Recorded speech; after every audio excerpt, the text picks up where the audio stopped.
Hello and welcome to another edition of Fun Day Friday. Please excuse my casual attire, but I am slipping into the summer months. My name is Natasha Anand and I teach fourth grade at St. John Lutheran School. And I am with you here once again. Recently, I listened to a podcast and they were talking about how being on the ark is very similar to life being quarantined. And it got my gears thinking of, I wonder what it was like on the ark. What did they do for fun? And did a little bit of research tonight. The story of Noah and his family is found in Genesis 7 and 8. And I know one thing that's been very helpful for me is that when the disappointments of this life, when the disappointments of today in this world get to be a lot for me, I go back to the truth. So maybe you've been disappointed about some restrictions that haven't been lifted, or we've all had unmet expectations or disappointments on this earth. But when I look back at the story of Noah and Joseph and Moses and Paul and Jonah and the Israelites wandering the desert for 40 years, and I see God's provision about how he gave them manna and quail, of how he rescued Joseph from slavery. That is where I find my strength. And that is when I get distracted by the distractions of this world and the disappointments of this world. When I go to the truth, that's where I find my source of strength. But on a lighter note, I have one of my sons here that I am going to interview of what he thinks people did on the ark for fun. So come on over here, Kyler.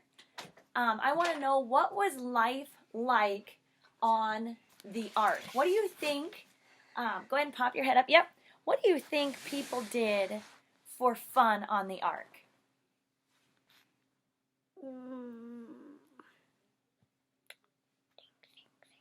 Did they watch any movies? No. Did they watch Netflix, or did they download Full House from Amazon Prime? They can't watch anything. They can't watch any TV on the ark? They can't even watch anything back then. I know. So what do you think Noah and his sons and their wives did to entertain themselves?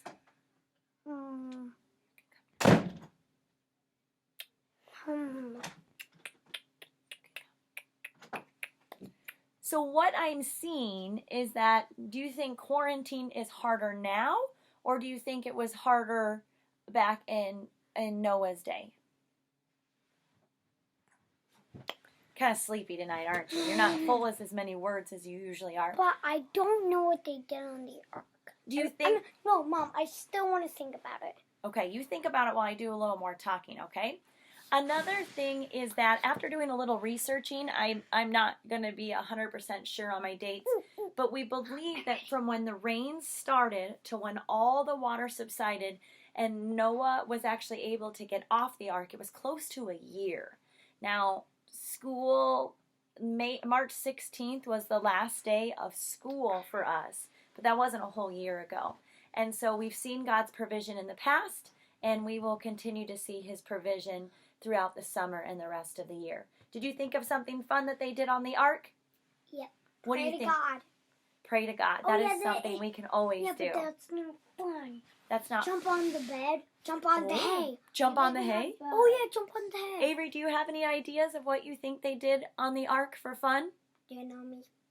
Do you think maybe they rode some of the animals, like in Swiss Family Robinson? Oh, yeah, and maybe got a canoe.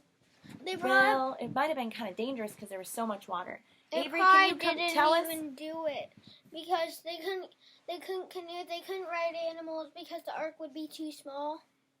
Oh, because there's two of every animals unless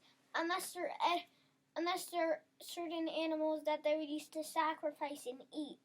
If that, then they would have 7 of every single animal in the world. You're right, they brought more of the animals that they used for sacrifices, correct? And so there was 2 of every kind of animal on the ark, except for those that they used on sacrifices, and then they used 7. And eating. We have had a day in the sun today. We've been enjoying the wonderful weather, and we've enjoyed getting to appear on a couple of the Fun Day Fridays. And we want to tell you to have a wonderful rest of your summer. And even when the world disappoints you with its mandates or things that are not open, we are not on an ark for close to a year. We have Netflix and other sources of entertainment, but we know that God's Word is true and faithful. No, Mom. And when you get discouraged, just one more. When you get discouraged, look for God's Word and all the promises of the people that He protected and took care of. And He will continue to do the same for us. So it's all about Jesus, right? Every day, all the time, no matter what. Have a wonderful Friday.